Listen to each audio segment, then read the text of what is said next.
How's it going, everybody? Eulier Gonzalez here, and in today's video we're going to take a look now at testing, which is part of the sections from this course taught by Brian Hall, a software engineer that has previously worked at Reddit, Netflix, Microsoft. He was also the PN at Snowflake, a data lake as a service, and now he's the current VP of product at SQLi Cloud. So, bringing his robust experience, we're gonna see how to write production grade React applications.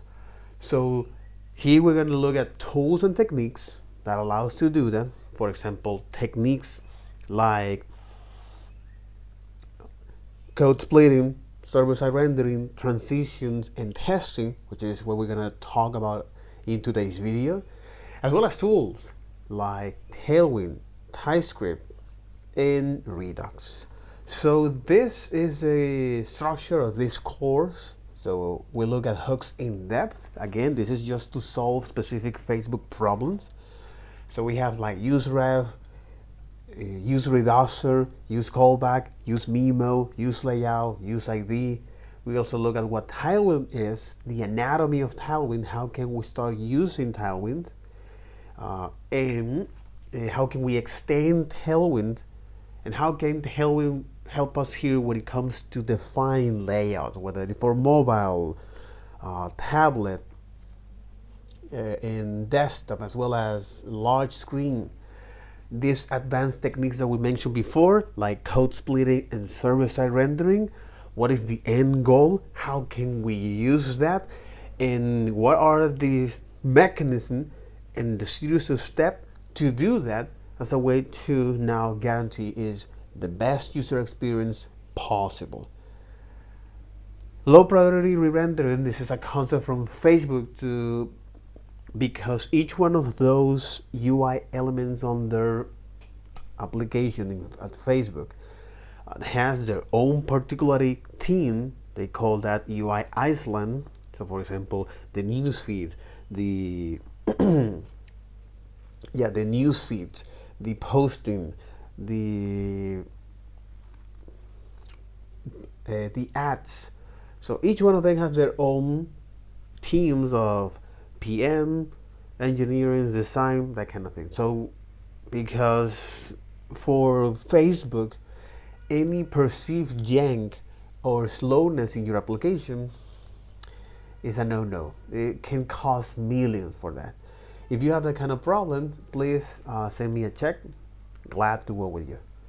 So here it has these two particularly custom hooks that they can come with. So for example, use transition and use defer value. TypeScript will allow us to, when you're using that with a integrated terminal or a text editor like VS Code, it'll give us this live coding documentation about the intent that you have when you wrote that code or when someone else wrote that code. So here we look at the TypeScript, where now what is the anatomy of TypeScript? How can we start using that? What is the configuration that we can pass for our production grade React applications? How can we now integrate that with our linter? So what are the particular libraries that we need to include that, as well as how can we configure to make ESLint aware of TypeScript so it can help us with linting our code, understand the TypeScript files, and import TypeScript files. So I also look at what are the particular way of how you can start migrating your JSX to TSX, and from 10 to 60% it'll be misery. So because you're not sure if the TypeScript is actually telling a TypeScript error or if it's being finicky about it. So even though we look at what is the recommendation for when you can start to migrate that component, for example models or any Leaf React components, follow also the service as well as our React component functions, then you take a look also the context, if you're using context, if you're going also with third-party libraries like Redux or React Query, okay? Also how you can work with forms, whether you're using that plain JavaScript, of how you can interact with the form API from the browser, this browser built-in API, or if you're actually using is this nice convenient feature called Redux. React hook forms. And then whatever stage you are at your migration, it is important to define some of this script that will allow you to guarantee that the code deployed to productions is ready. And that is code formatting, leave your code, and TypeScript check. That's something interesting.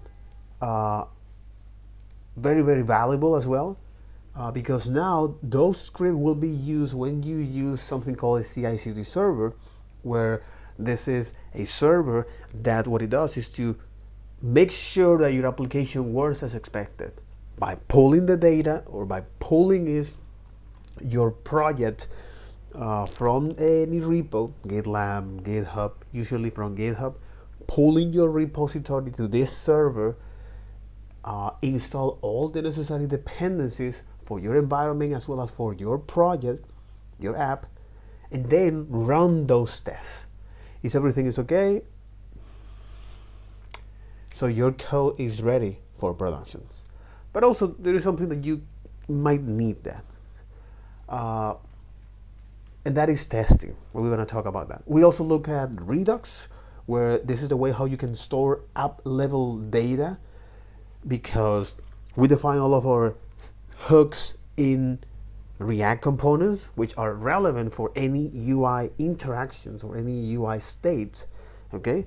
But when it comes now to deal with business logic, that's what we have is our data. That's just where we store our data. For example, if you're building an e-commerce from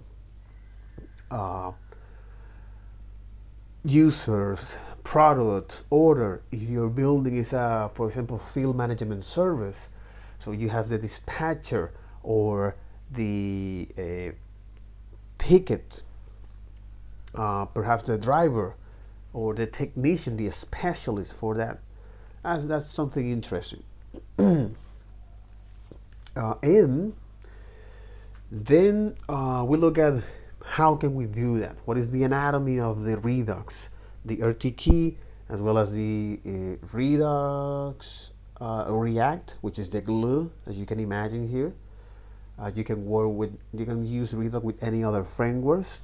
So then we look at how can we configure or store. How can we now use this thing called slide, which is a concept from Redux that allows to bundle all of our state and make it much more modular and easy to test and debug.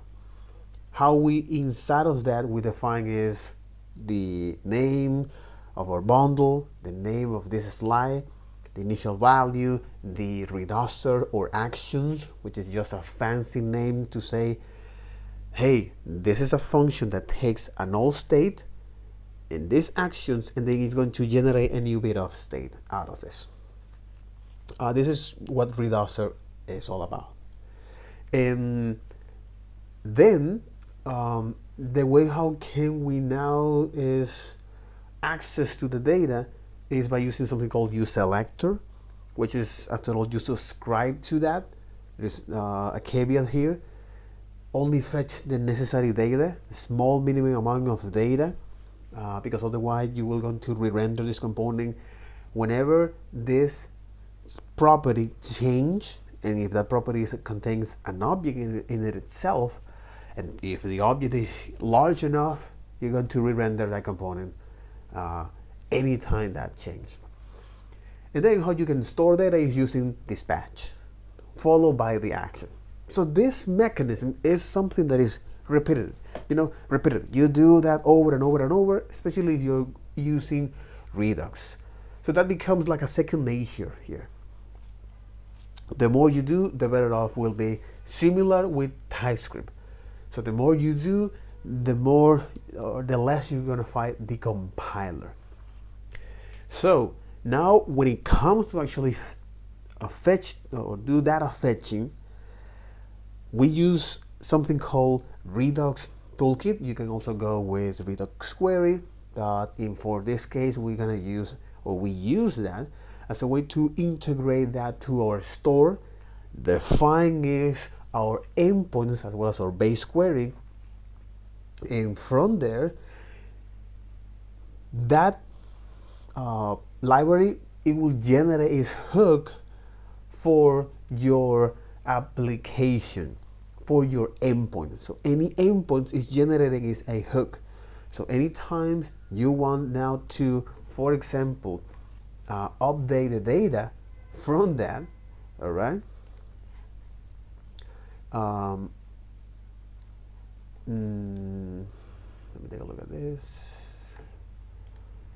So you can follow me along here with our Redux. This will be the code.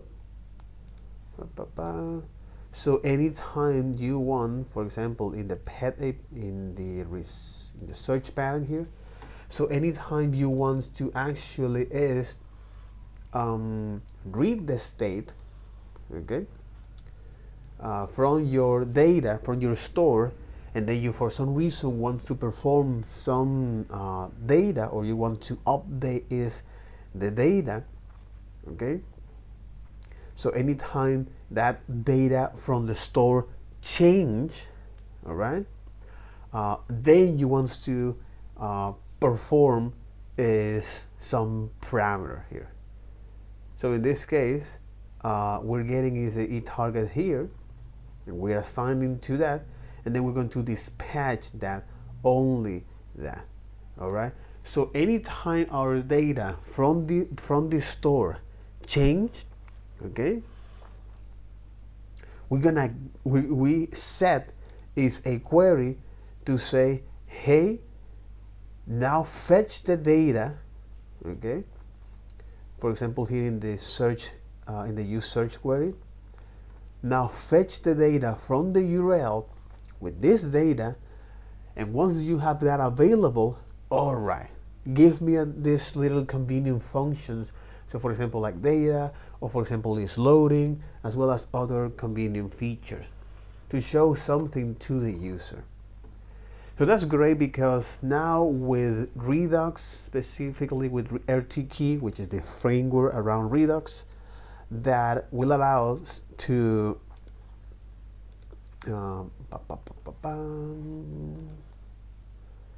what it is. Okay, this is our slice. But now anytime we want to, this is the result, the search pattern here, that kind of thing. All right. Okay. Okay. So yeah. All right.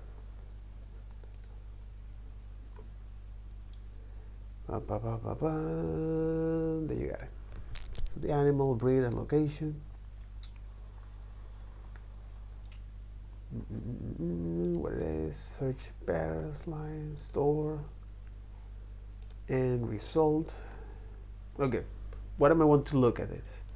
I want to see is the search parent here to indicate that anytime the state from, anytime the store change, we would like you to fetch the data, okay? That's what we want to do. And when we now want to send the data like this, okay, so dispatch all to that, to this particularly pattern slice, that's when we're going to now set the state of our data here, right?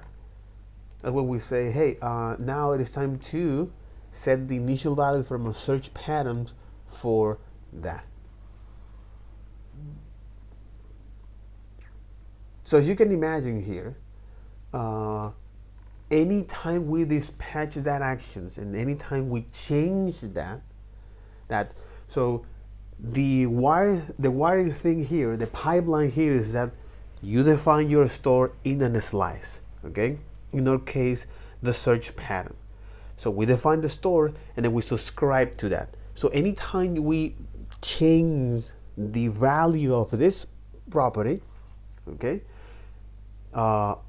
what's going to happen is that we're going to trigger is a dispatch event, or in this case, we're going to trigger is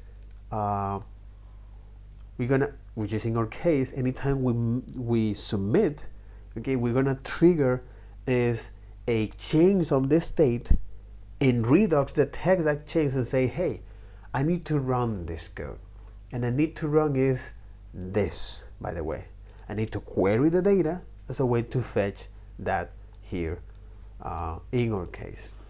So now if we do something like npm run def, and if you want to test this, all right, where what happened here behind the scenes is like you're gonna select any locations. Again, we are hitting that endpoint.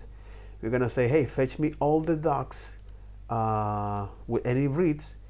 When we submit, what we're gonna do is all of the data here, we are now passing, or we are now dispatched an action to the store, which means we can now store the data in our slice, and because that state change in this component, it say, okay, let me now re-render here. So let me now Redux say, hey, I detect a state change here, okay, from this slide. Let me now run this. In this case, let me now make this HTTP request for you, and then rerun the application. Let me take a look at this. This is the network. That's right. So here location is empty.read. It will submit, or it will send a request to the server. That's right. And now, after the server, after we receive that response, now we're setting that value to our store.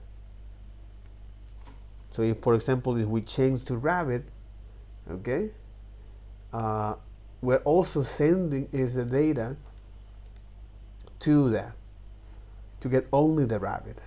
And this is how this particular pipeline works. You know, you have a slide that you can subscribe or store data, okay, and then when you want to now do data fetching, you now attach or add is an API, or with this function, you create a new reducers that actually going to, anytime that it changes, that a particular state change, it will say, I'm going to make this HTTP request. So that's quite interesting, because the Redux dev tool like this, okay, let me actually reload this. Let me put it here on the bottom here. Okay. What? No, not at all. No, make it the web. Okay. Not source found. Make sure to follow. Interesting. What? Come on.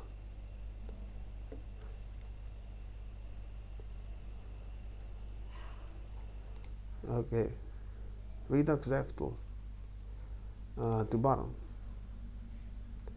And there you got it. Okay. Cool. So, what the F are you doing? At the bottom. Stay there. Well, you don't want to stay there. Oh, I get it. Okay. Okay. Let me use this here. Not source found. Make sure.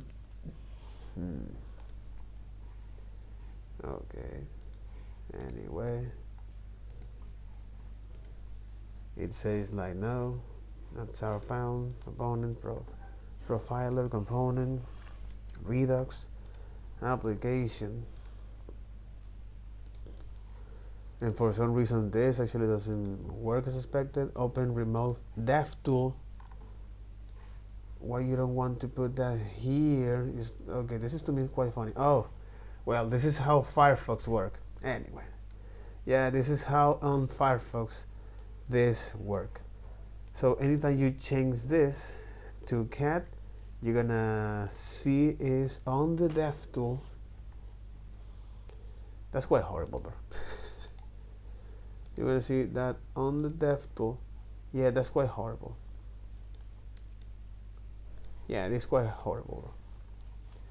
It's better to do this on Google Chrome, but in any case, the idea here is that with this now Redux DevTool, you can do this time travel debugging. And one of the things that we have seen for a lot of, or for some couple people, is that they, let's say the user crash your app, they dump the Redux history to their any error logger service, let's say TrackJS, Sentry, you name it, and then they take that, put in the React DevTool, and basically it's like time traveling through the user crashing your app. That's very compelling, completely. So then after that, we look now at testing.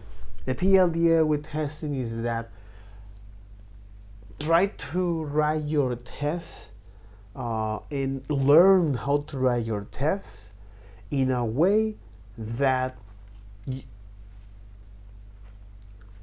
is make it easy for you to do that. Because actually, quite frankly, this is something that I really hate about that, is that spend time on a flaky test. I'm not quite a fan of dedicating my time to that. So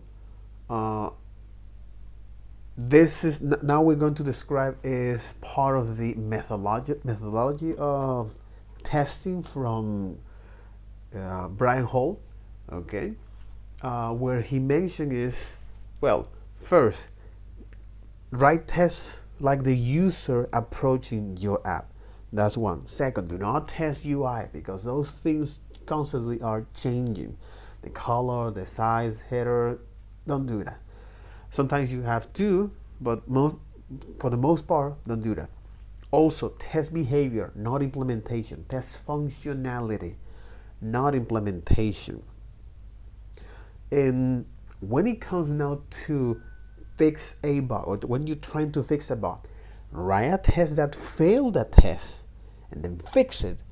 So the benefit of this is that you can now have a test that fix that bug, as well as you avoid any regression. So the little bit of history here and how do we get here with testing is that there is a framework called Jasmine. That Jasmine now Jest is based on Jasmine, which is a Facebook product circa 2011. They made it open source in 2014, and now we are using is the spiritual successor, which is VTest, where again this is a testing framework, pretty much like React, which is a UI framework. Okay, you have or Express, which is a server-side rendering, which is a server-side framework in Node. All right, you got all of this example for that. All right, this is the testing framework. Then I look at the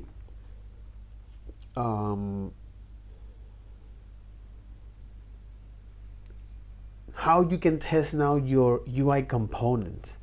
There is something called like Enzyme, where now testing library was conceived to replace Enzyme, which is the old way of how we can now test React component, because before that we have nothing, and that was quite a pain that I'm glad is gone. Oh my god. Okay. Uh, and here with Enzyme or this testing UI is this nice helper function to test your React component.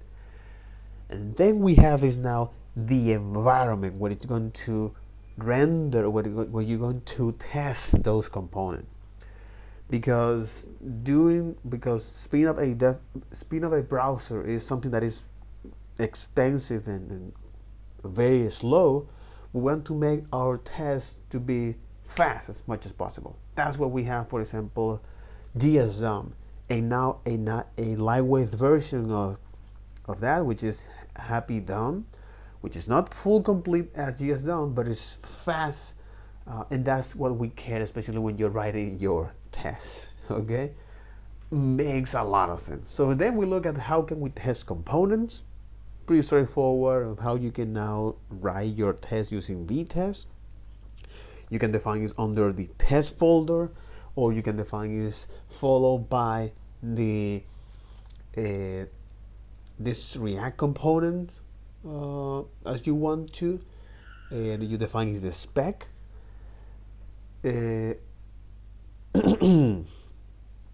So the thing with that is that when you start to create your React component, especially for testing your components, which the only thing what we care is about how it's going to, what is the input and what is the expected output. Quite frankly, is pretty straightforward. We can use the render function from the testing library that is going to expose some convenience functions for that. I also look at how you can test user interaction.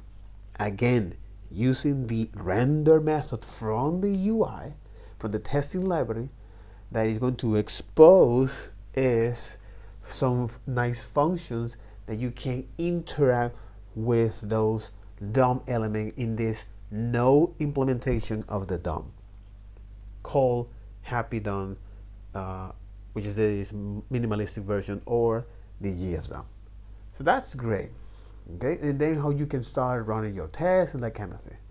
You can also ask ChatGPT to actually help you do that, but it is important to know how to do that and what's going on behind the scenes.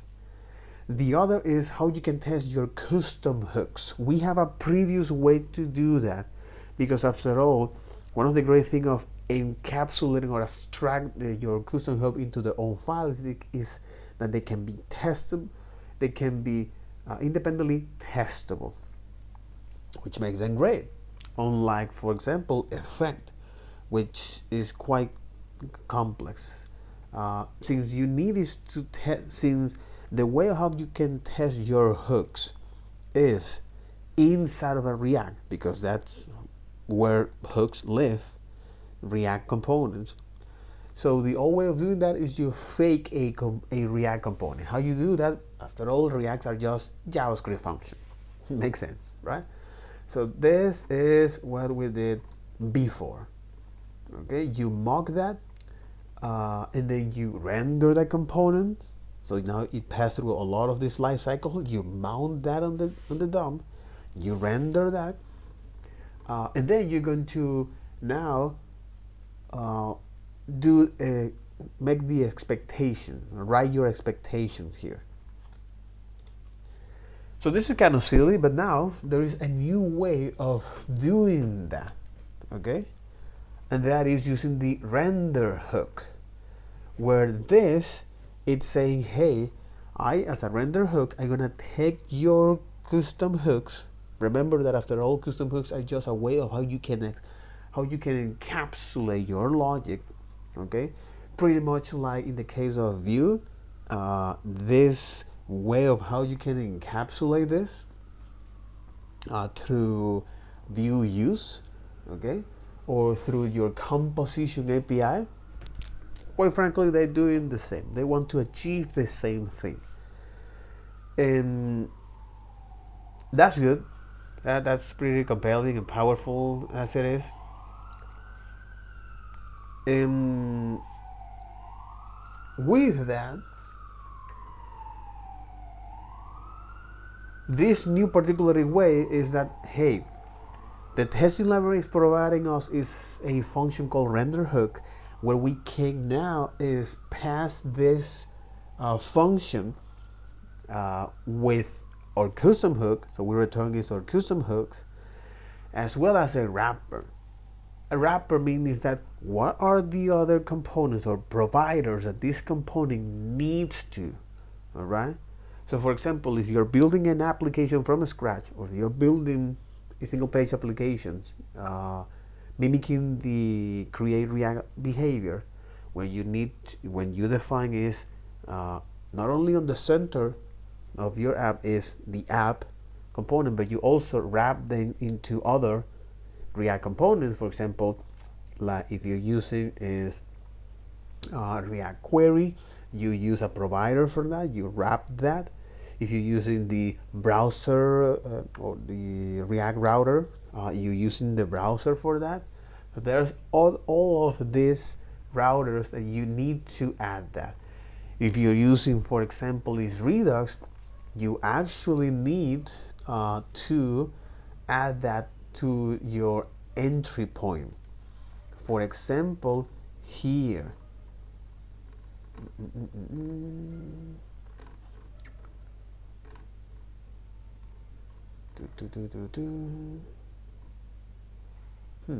Interesting that we didn't add that.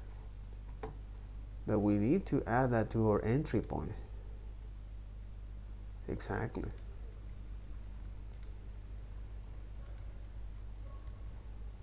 We need to add that to our entry point. And in the entry point, app.gsx, we add that component or provider, right? It's this component that is only available to pass down data. So for example, like the provider here. All right. So with that understanding, especially when you are going to test hooks components, or when you're going to test components that actually make use of other wrappers around that, okay, so using the wrapper option is a way how you can provide all of this provider, and then let the test runner run all of the children components, like so. So this actually returns some convenient function for that from the current here. Okay, this is returning is the result. That in the current is when you have is now the data from the custom hooks, and you're going to check if you actually have the proper expectation in your data. Most of the time, we're going to do that kind of thing. We're gonna is testing our component, testing user interaction, testing our custom hooks, and in today's video, we're gonna see how to testing mocks as well. So testing mocks. So because mocks are something that is flaky, so make your test brittle and flaky. The only way, since mocks makes your test brittle and flaky, there are couple places when you can use it. One of them is E2E, okay, and the other is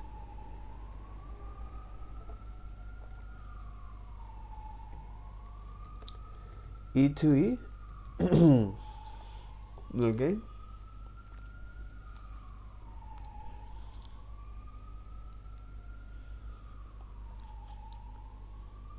E2E,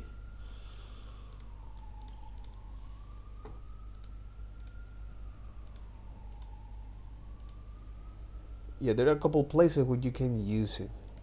E2E and API networks. Okay? This is the only place where you can mock data. Again, this is part of the Brian Holler methodology based on his experience. So he's telling you E2E, okay? You can mock your data. If this is an API network, you can mock it, you can mock your data. Otherwise, no. Don't use mock. List test is an empty array. Which here, carousel. No, carousel, not use breed list. That's part of the story, but we want to test like that it calls the right API, that we get back the right information, and that it presents the user back with the correct information. So we want to write a test that make an HTTP request, wait for it, came back with the proper response, okay, and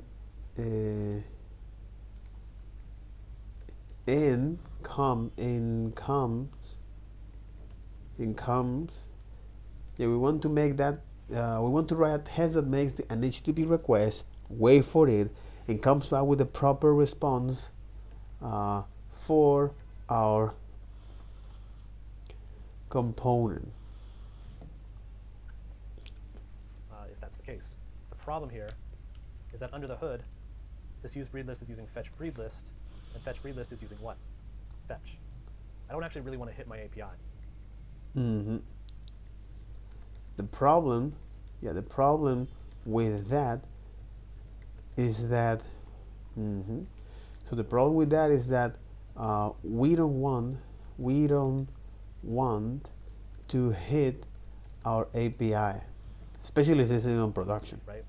You can imagine a case where like everyone's running all their tests and you're just hammering your production API. Exactly. You can imagine running a test and hammering. I love the way how they describe it. En martillas al servidor, o tiroteas al servidor. Hammering something more acceptable, less violent. Okay, and hammering the server. Fetch. I don't actually really want to hit my API, right? You can imagine a case where like everyone's running all their tests and you're just hammering your production API. Exactly. You can imagine running a test and hammering, and everyone is hammering, and everyone is hammering your production API. That's bad. You don't want to do that. That's bad. You don't want to do that. You don't want to do that. Not a good idea. It'd be great if we could mock it. So in general, I don't suggest mocking too many things.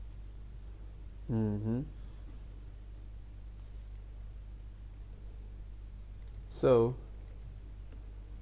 it'll be great to mock it.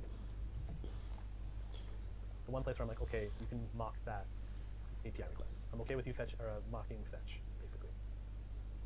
There's a ton of ways to do this. I'm just going to show you the easy way to mock requests. Just do npm install -D vtest -fetch -mock. This is very similar to jest fetch. Okay, and there's a couple of ways to do this. There are a couple ways to do this. Okay, there are a couple ways to do this. One of them is using vtest fetch mock. Vtest, okay, but here it is. No. Can you vtest mock? Vtest, okay, vtest mocking guys, or mocking functions.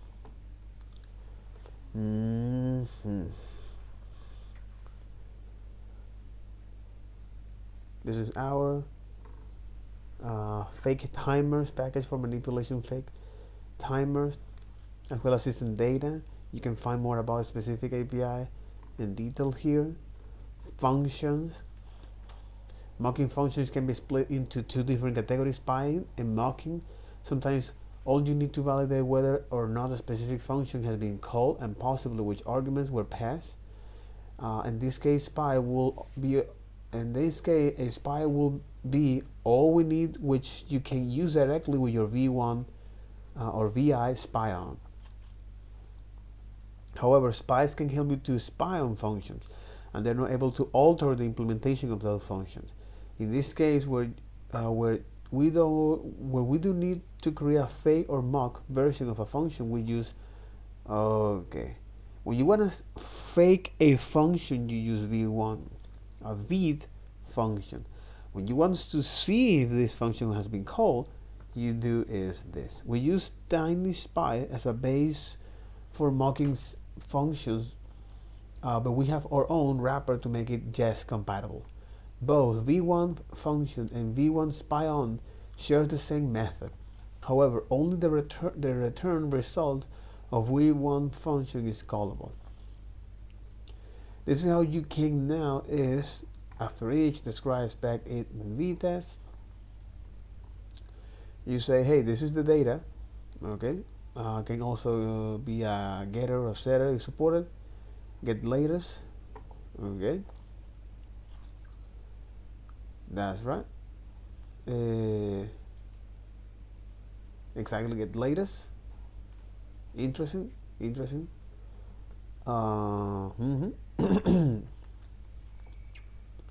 define an index with a fixed value here. You define this as a parameter with a fixed value, and this is a valid function here, because here anytime you do this, you are creating a new branch execution context. Okay, especially when you call this inside of this object. Okay, or anytime you want to call this, you're passing here as reference, not as a definition. You don't want to run this function here. You want that anytime someone actually run this function, you can pass the proper data. And here is reading message.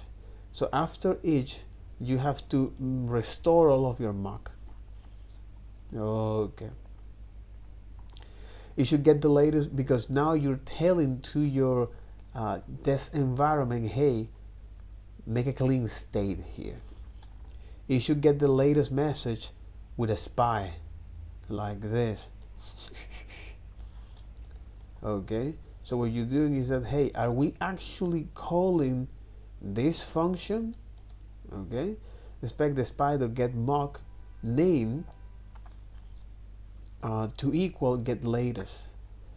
And the other is that are we getting exactly, first is say, hey, is this actually is the proper name of this function?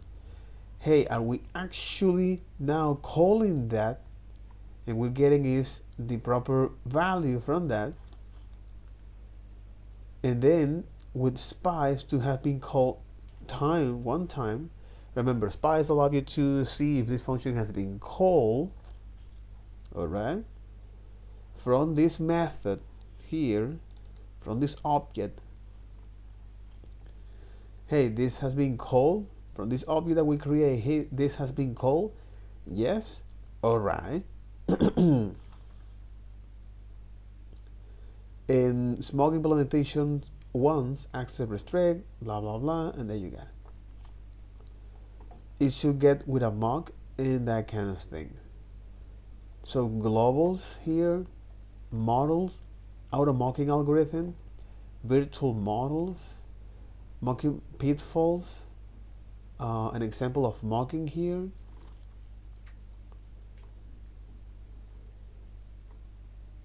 Mocking pitfalls, okay. Example here on dependency injections. Requests, because vtest running node, exactly, mocking network request is tricky. Web APIs are not available, so we need something that will mimic network behavior for us. We recommend mock service worker to accomplish this. It will let you mock the REST and GraphQL network requests and is framework agnostic. So here we can use this industry standard API mocking for JavaScript. Okay, interesting. Can see that here.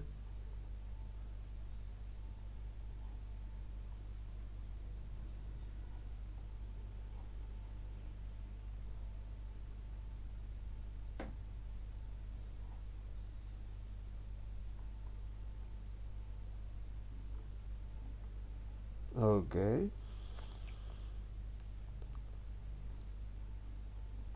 That's quite interesting.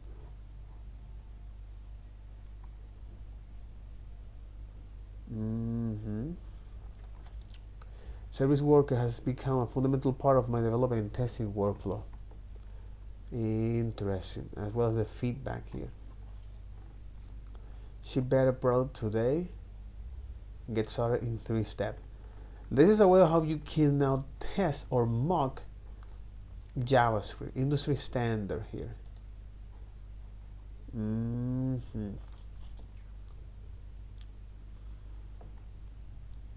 Network behavior, integrations, API, CLI, best practice. That's actually quite compelling here. Interesting. So they recommend is to use Service Worker API in Node.js for this test and use interceptor libraries. To learn more about MSW, read their documentation or the intro.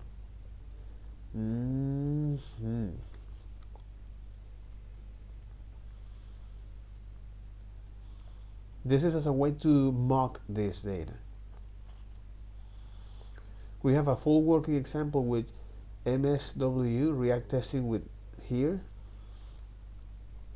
404 page not found. Okay.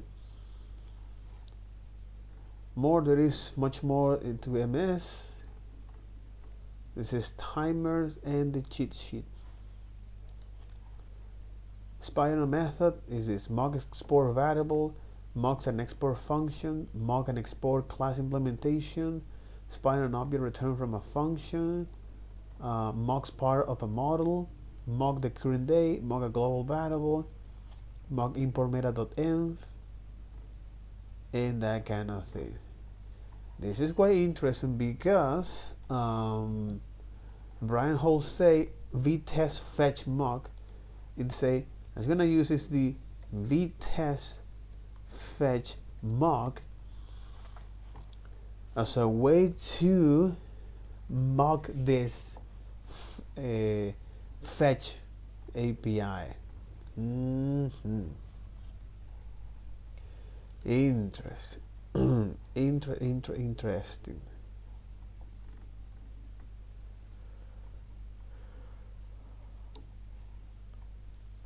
Last published a year ago.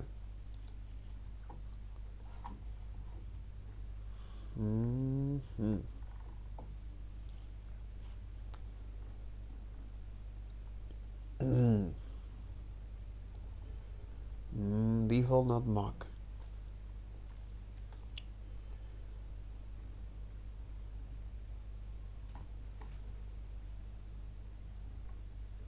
Okay, that's quite interesting and quite compelling. Okay, this is very similar to just fetch mock. Let's gonna take a look at the code here. Okay, just gonna take a look at the code by the way, and yeah, the code here. We got that? I don't think so. We got the testing library and that kind of thing. But this is Redux. Nope, not at all. We need to move on to testing. Yep, that's right, to testing. And I think this is the final version here. Yep, vtest fetch mock. That's right. So we already installed that. Okay, and because we want this to now mock the data, because now we want to mock the data. Holy moly.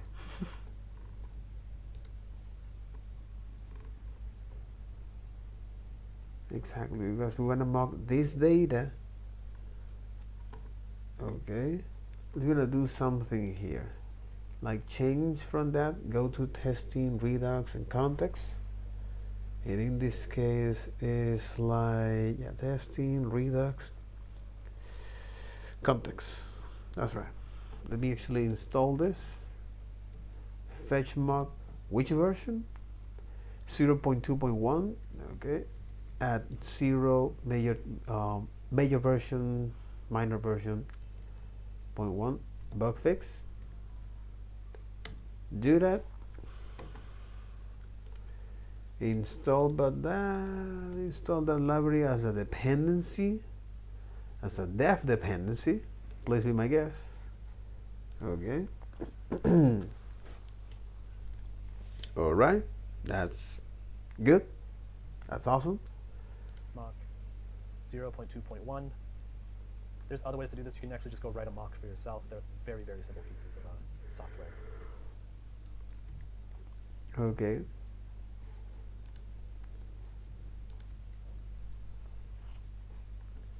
Yep.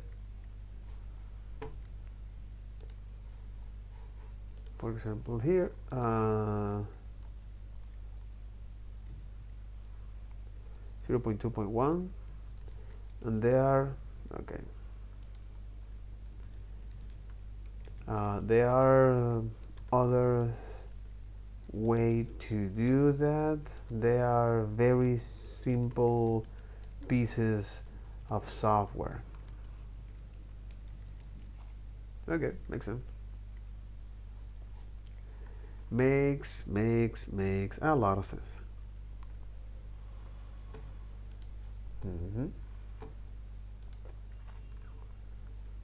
Okay. Yep. Fetch reset mocks, fetch enable mocks, fetch disable mocks, and fetch mock. The mock state for your fetch call, make assertions on the arguments given to the fetch when called by the function here. That's quite interesting, quite compelling.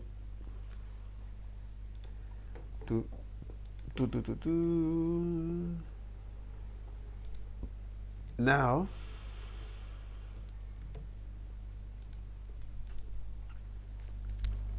but YOLO, I don't like doing it, so I'm not going to do it, and I'm not going to make you do it. Okay, inside of test, inside of your vite config, just put setup files. And we're just this is part of their is quick. configuration So here. setup vtest.js. This is part of this configuration here. Okay, make a file inside of source called, as you might have guessed, setup vtest.js. This is just a file that would get run before all of your tests get run. So if you had other environmental variables called, as you might. Setup file. Oh, okay, interesting. So here is what we're gonna call is this setup file. Okay. What we're going to pass is this particularly root file or the configuration file. Right, you got is this setup vtest, setup vtest .gs, like so. Cool. Yep, totally.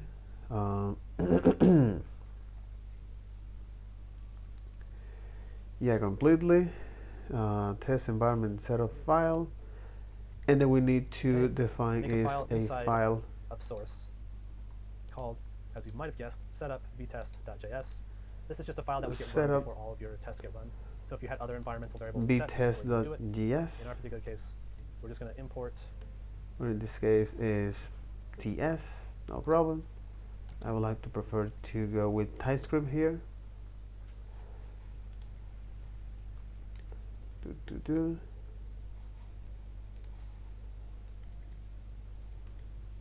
So in our case, we are going to configure this in our vtest config file. All right.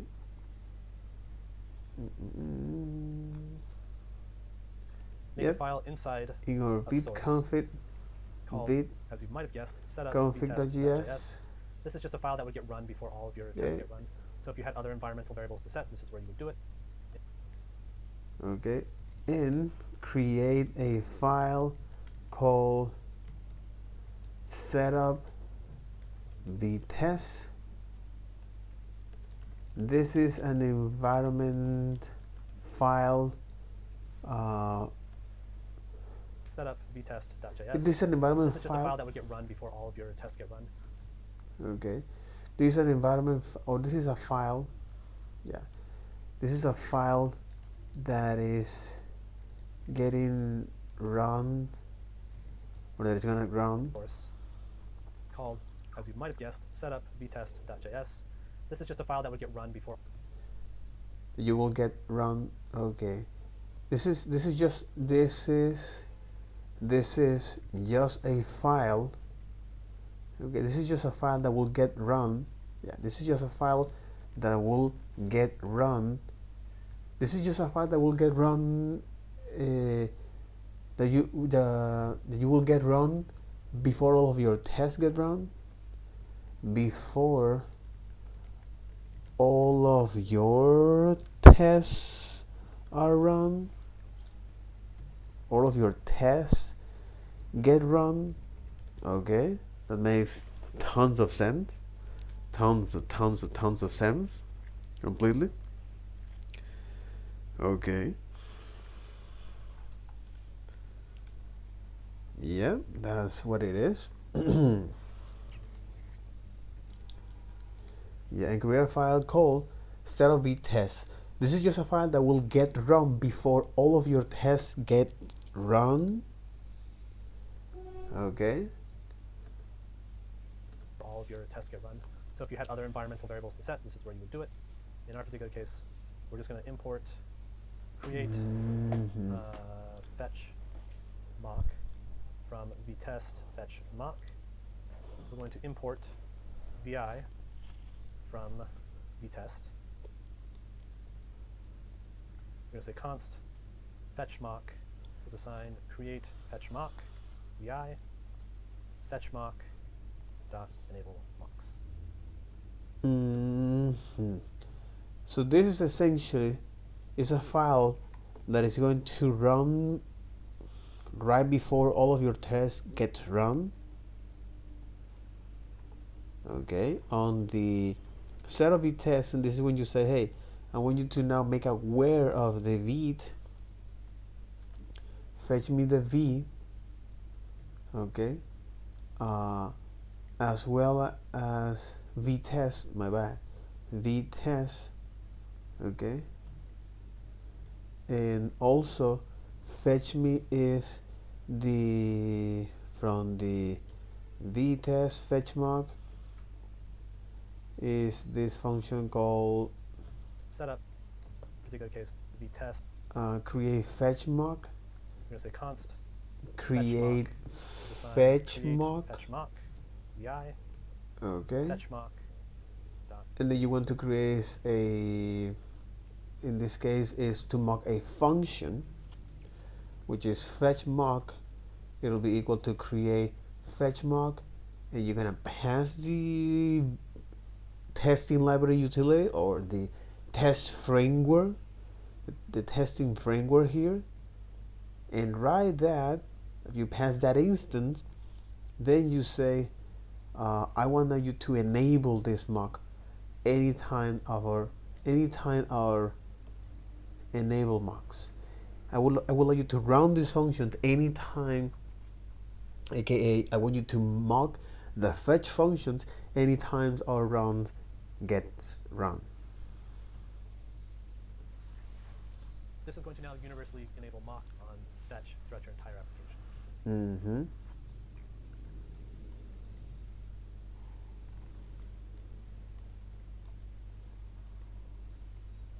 So this will universally mock your fetch API or your fetch function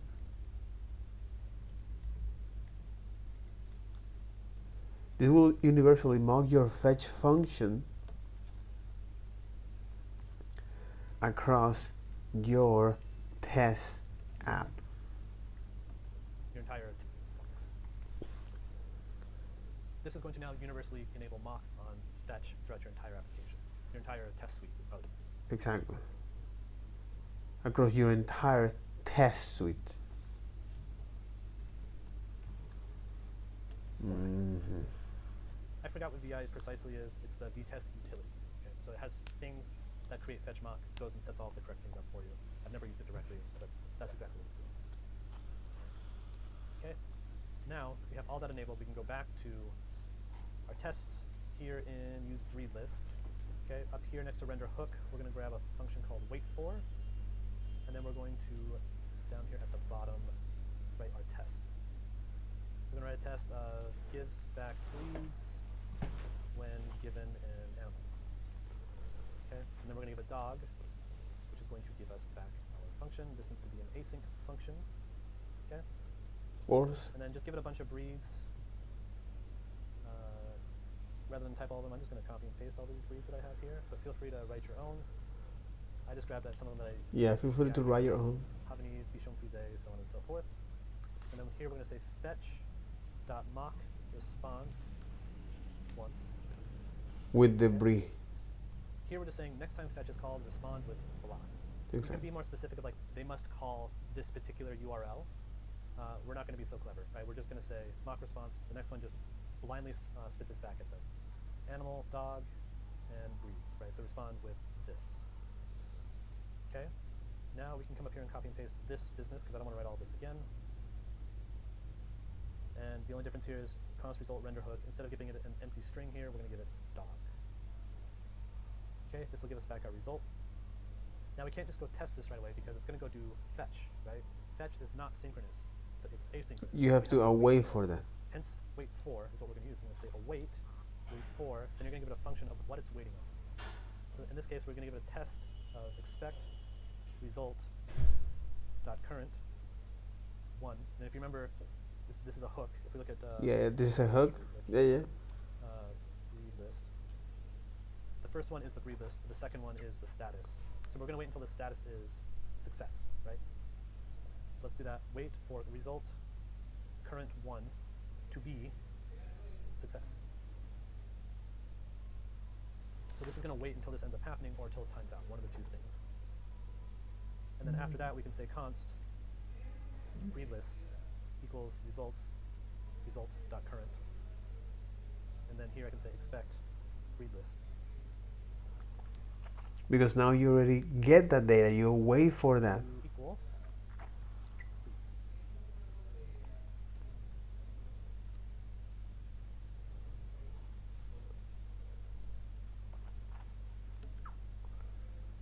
Okay, so it's going to be equal to this, whatever we got back from the API. We're going to expect that to come back from our use breed list. So let's save that. Let's look at our tests. We got an error. Okay, well that's different. So the whole point, so the idea here is that when you're writing your particular test with this, in the case of this, begin this async operation, like so, you're saying, hey, on the pet, I think it's on the pet, no, I think it's on the breed list here, I want now to test, I wanted to run a test here for our API response or for network operations like API or request. So here what we're going to do is to write a test for that use case. Okay, when we say I want you to show something when we pass data, okay, and in this case it's like, hey, let's gonna show something when giving an animal, give back breeds.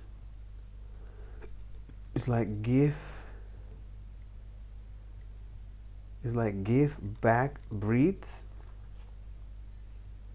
exactly, give back breed when give back breed when giving an animal, okay. Not sure if you actually can see what I'm doing, which is here, writing my own test here. Cool. And you get the async here as it is. Okay. Test give back breeds when giving an animal, like the async here, which is what we're gonna do is an async operation. We're gonna wait for that to happen. We are mocking is the results, and here is, well, I want you to expect that the breeds here, where we assign that as a const, they are all of this. I don't want to actually write this kind of thing, not at all. Course website, yep, course website, that kind of thing, especially with mocks here. And we're gonna do this. Okay, we're gonna put all of our data here, and then we need to talk to our fetch method,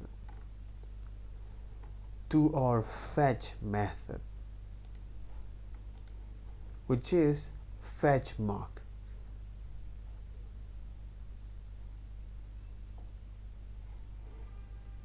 To our fetch method, but fetch mock, by the way, because now it's gonna make that okay. Fetch, okay, we are now mocking is this API.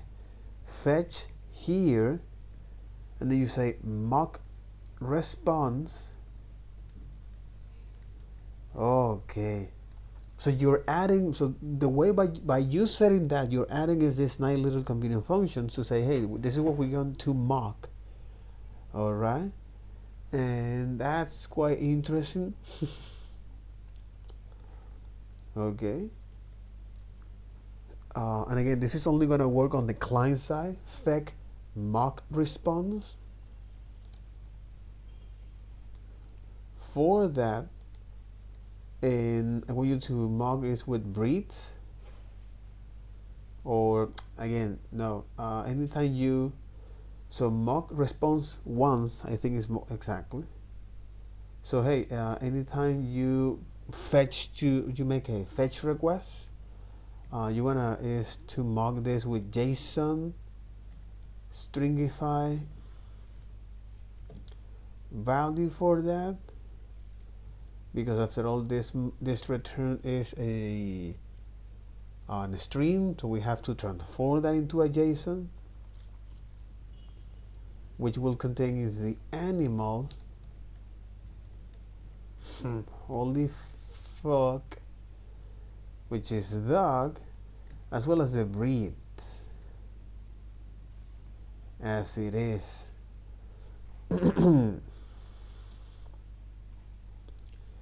So then we now is render this component by saying, hey, I want you to now the render hook, because this is what we are actually care about.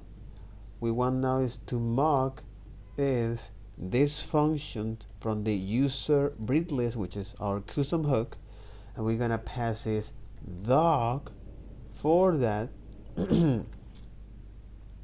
Okay, and then I want you to now pass the proper providers or the proper wrappers that this component is using.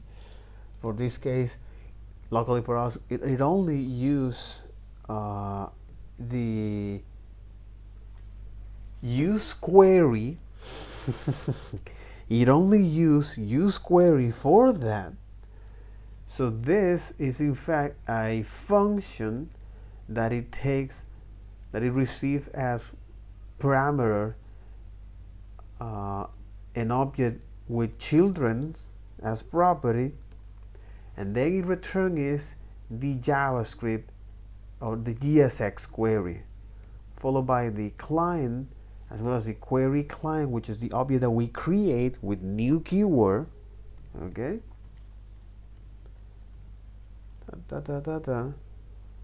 Followed by the any children components you want to render. In this case, only like that. So this render hook returns is an object called result. Okay, where now we need to wait for this to get loaded. Okay, so once we do this, we need to actually is to wait for this to get loaded. All right, so that's why we say await, wait for, import that for the testing library React. Okay, wait for, an argument for callback was not provided, but this is the callback. Okay, so after you wait for this, you make a next tick here. All right, this callback that doesn't receive anything, we expect, really, okay, so we expect that the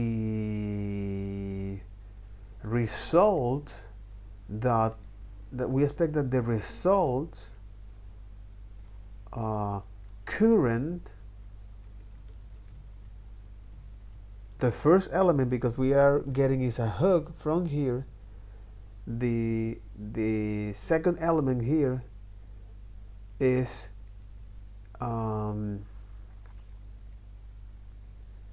to be or to be is success, to be success from that.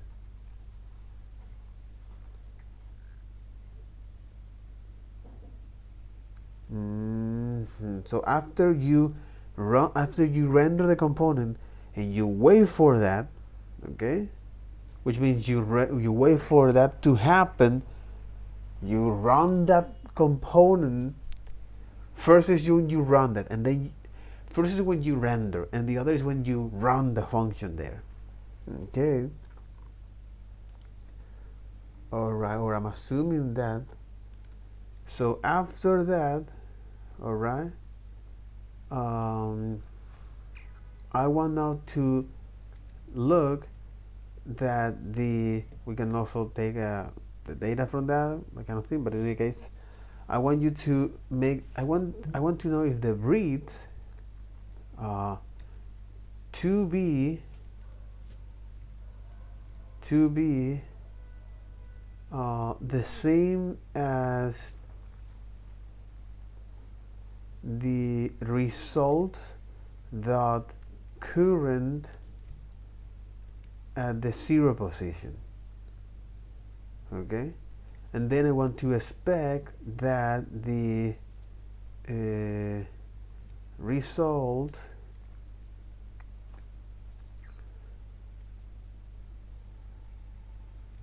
at 1 position is loaded, for example. You know,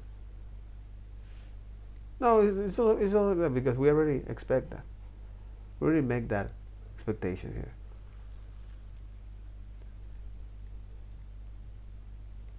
Okay, we expect that whatever we are receiving here, okay, we expect that this to be equal to that.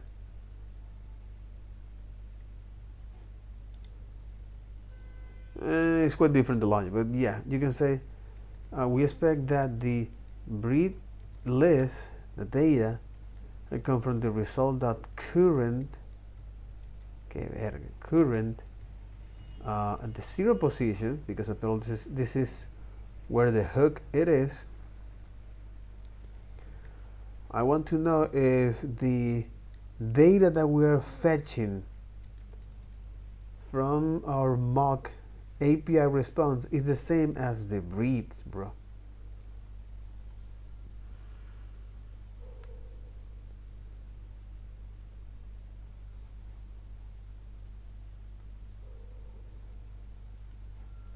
So now when we run this, it's an npm run or npm p.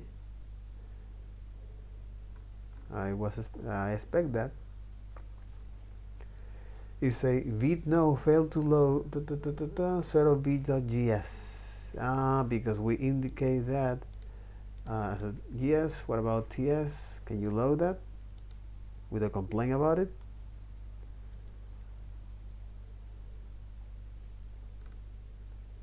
Okay, it did. It did. And then it say result.current, which is this results.current cannot read property of undefined reading current.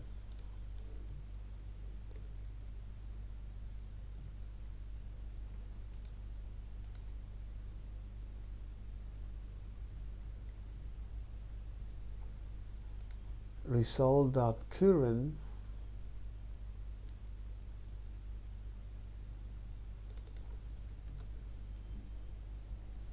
because it's singular, bro. It's singular, it's in singular. Okay, now it worked as expected. So you throw an error here, you say, hey, it should pass with deep equality, replace to be with to strict that. Assertion here, expect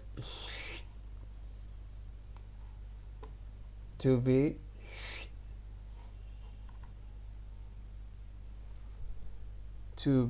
equal to strict equal.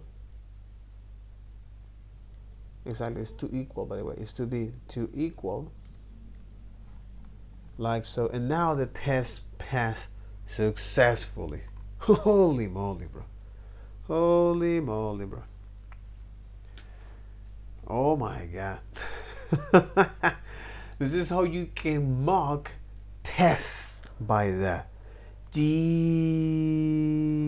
fucking Christ. This is fucking Christ, niggas.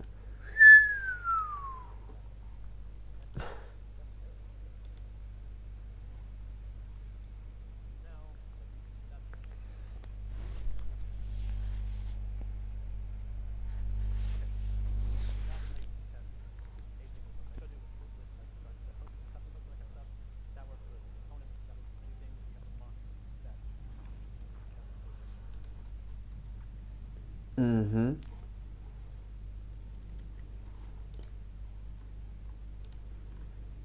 Exactly. This will work. This will work for any async function. Mm-hmm.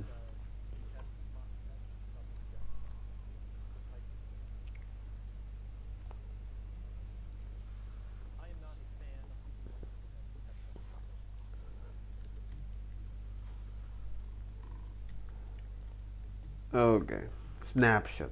Then we talk about the snapshots here. Okay, that's quite interesting and compelling. Snapshots.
Question: are they using a snapshot for that? Is this company actually using a snapshot for that? That's a very interesting question, by the way.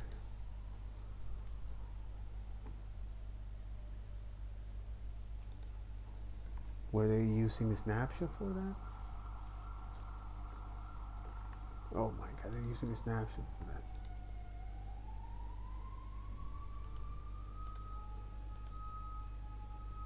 Context, navigation, screens, utils,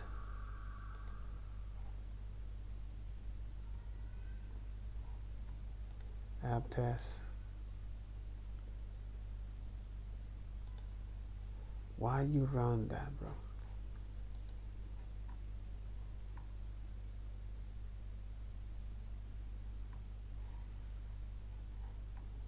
Oh my god. Exactly, they are generating is this HTML snapshot. And anytime you change that,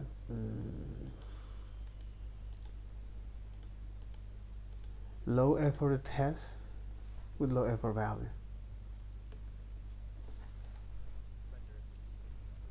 And now, every time that I run it, this is going to compare this with what it was previously, right? So it's going to say, okay, this is what I saw last time. Does this look exactly the same this time? So to prove my point here, let's look at results. And I'm going to put no pets found with a bunch of exclamation points, and I am going to test. Why?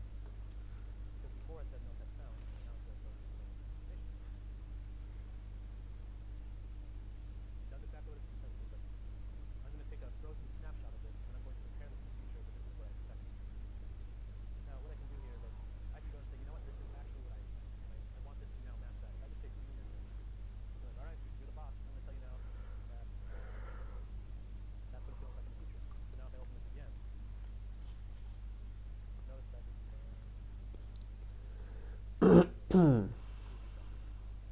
if I say snapshot, you see here, now it actually says Because you update that snapshot. you had something that truly never really expected to change for something that was changing in the future, by all means, this video validates what's going on. For me, this is just testing that my UI is not changing, and I also expect my UI to change. I used to write a lot of these so that I can get 100% test coverage. I don't think that's necessary,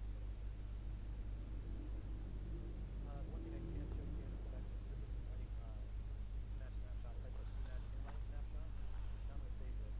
I'll actually write this directly here. I don't want to have this Because it's okay.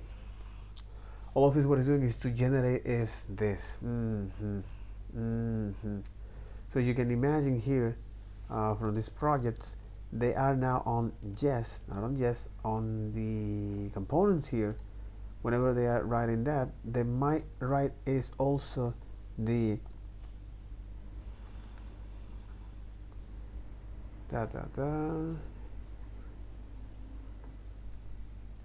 exactly. You know, once you know how is all of this is, once you know the pattern is like, it's pretty simple. It's just mimicking that behavior. But to me, it's quite interesting because you are is indeed is running and generating all of these tests for them.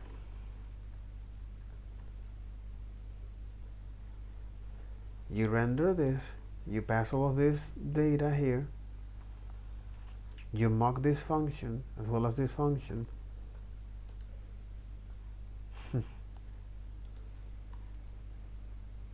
You await for that fire event change text search input to 1, and you expect that to this searchable. That's quite dumb, by the way. Bottom sheet picker should default to using item key as label. Should use get label in the render item like this, searchable.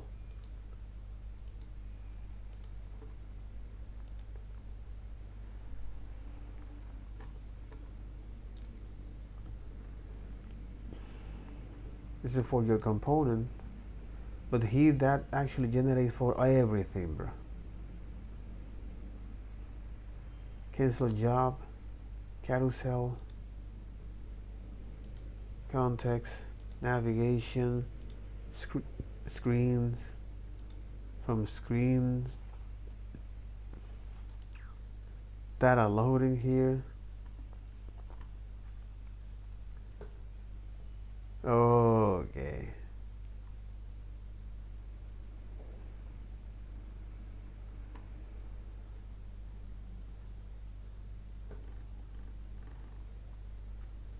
You just mark this. You should navigate to driver detail screen once data store is ready.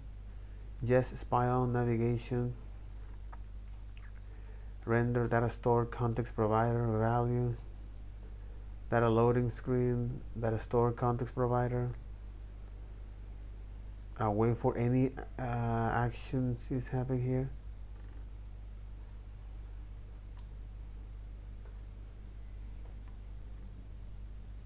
That expect mock navigate to have been called with. Spy on that. Blah blah blah. And okay.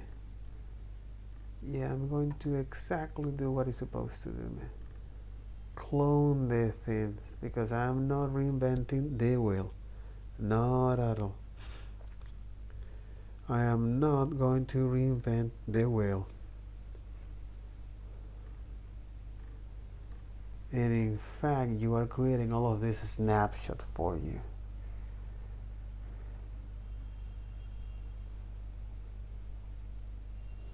You create all of this snapshot for you.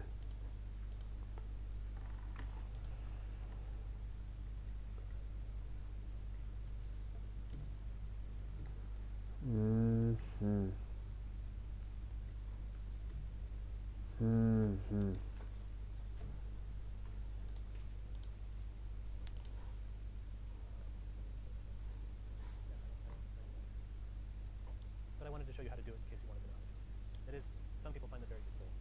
This is snapshots not just for React, by the way.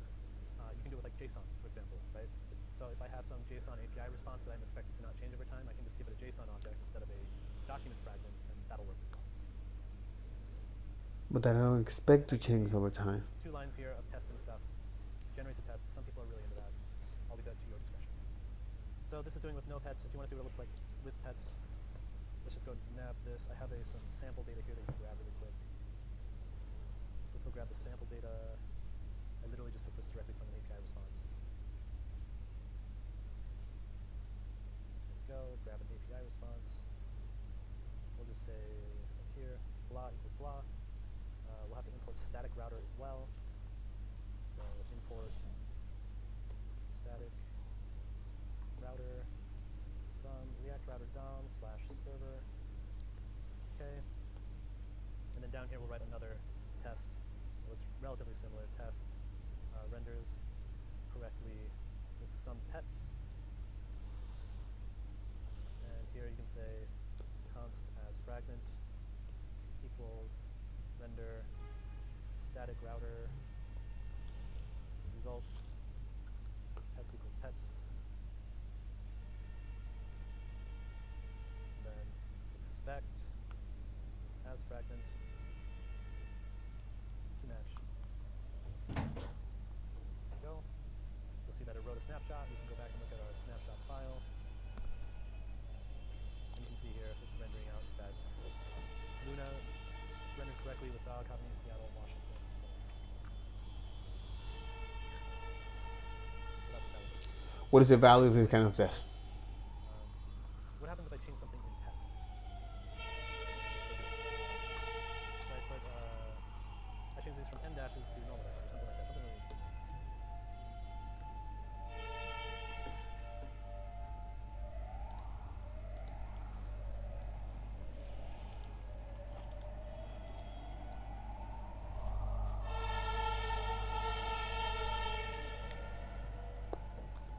Fix infinite load, fix stacks.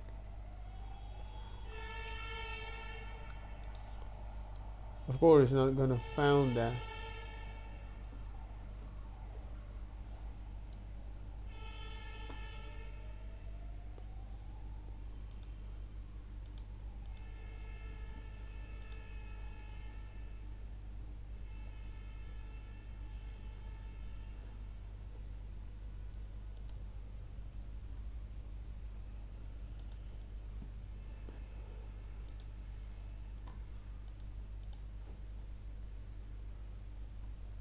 Launch darkly.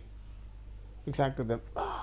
And that is because you are now, man, flaggy this. Here we go, flaggy this. So because now you are actually is correctly, it's like mocking this client, which is a test that my Joseph Randonak, which is fetch LD flags after user is identified.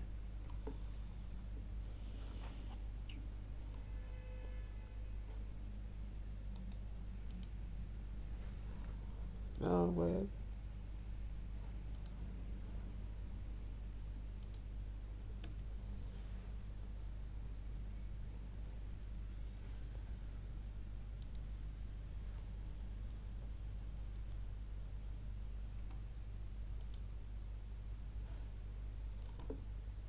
Launch only provided a test of TSX.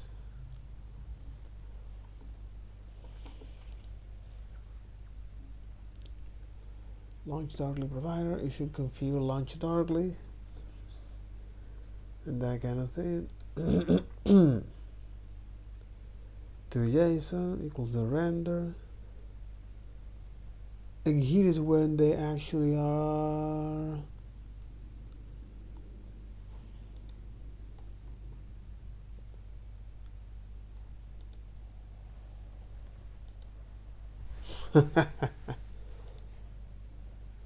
to JSON, expected to JSON to match snapshot.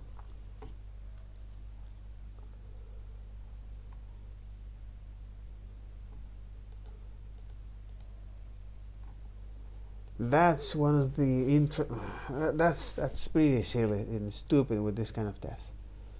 But again, this is something that we're going to see in companies. So now my tests are going to fail, and this is going to fail because it says Jacqueline and Lida and C and all those other things. Which test is failing? The results test. Where is there the problem? The pets component. The wrong test is failing. Right? When I have a test fail, I want to know exactly what's wrong.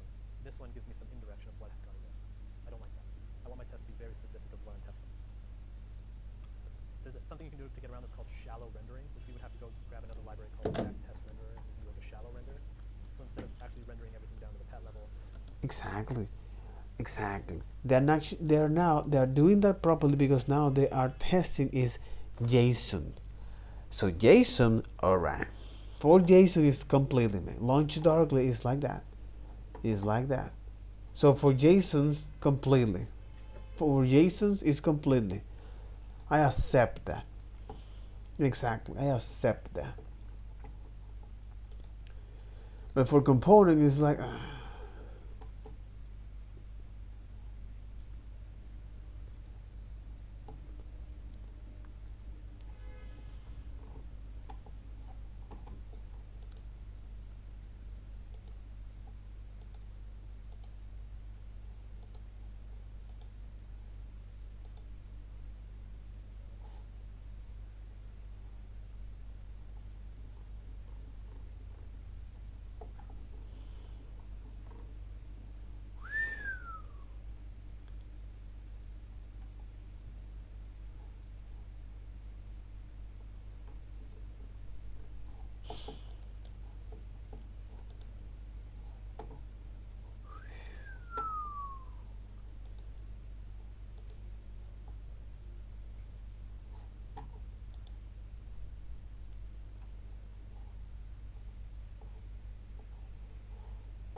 home tab navigation, login navigation. That's quite interesting, bro. With all of these kind of tests.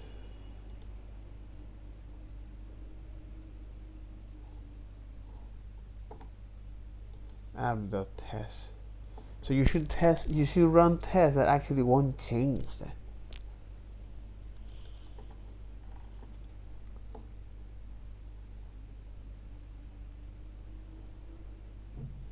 Xbox splash screen, for example, that.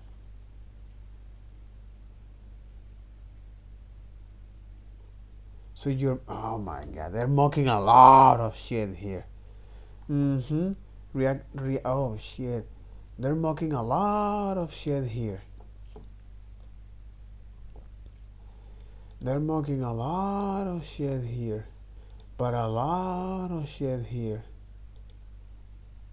but a lot of shit here. They were mocking a lot of shit here. A lot of shit. He should render nothing while assets are loading. They're mocking a lot of shit here.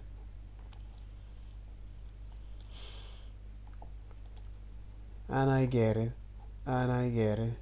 This is what the company expects to do. Okay, take it to JSON to match that. To match snapshot here.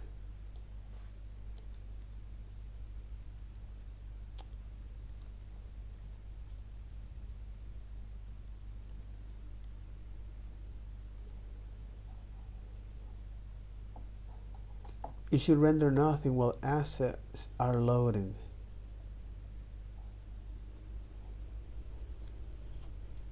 It should render app when apps are loaded. Just testing that you expect that it won't change that. And write your test like the user will expect you to do. For example, this user render app when assets are loaded should render app when assets are loaded. Exactly. And the other is that should not. Should render nothing while assets are loading. That kind of thing. It'll say, basically instead of that, it'll say that this is trying to render a pet, with all the props, right? I'm not going to type out all the props, but it'll actually give you the name of the React component as opposed to the actual full HTML. That's a bit better. If you're going to be doing lots of snapshot testing, I would suggest going to do that. I show you how to do that in V7 if you want to do that, but I've decided to de-emphasize snapshot testing in this course because I don't think it's a good idea. I want you to be aware of it because you're definitely going to come across at a company that does it, but use at your own peril. Does that make sense? Does this make sense? Okay. Two things about snapshot tests. You do check them into Git. Some people are hesitant to do that. Most people say, like, don't check in machine-generated files. These ones you do check in, right, because you want to check them later, right? So it's important that you do check these in Git and never modify them directly, right? I think that makes sense. These should only ever be machine-generated. Please do not edit them manually. Greg Online just said, I found that snapshot tests work well for API integration testing when I test API testing. Machine-generated, please do not. Exactly, for API testing Greg Online just said, I found that snapshot tests work well for API integration testing when I test API testing. API integration testing on the API. Greg Online just said, I found that snapshot tests work well for API integration testing when I For API integration testing on a test endpoint. For API integration testing. test API testing. Yeah, no, I can buy that. To Craig's point, I believe that snapshot testing is a much better use case in making sure that your JSON response Exactly. are not changing between your client and your server. It's basically like you're giving a guarantee from the back-end developer to the front-end developer, like a handshake agreement. This is what this looks like. Our tests are going to fail if these drift apart. That is a super valid reason to use a snapshot test, and one that I've done before.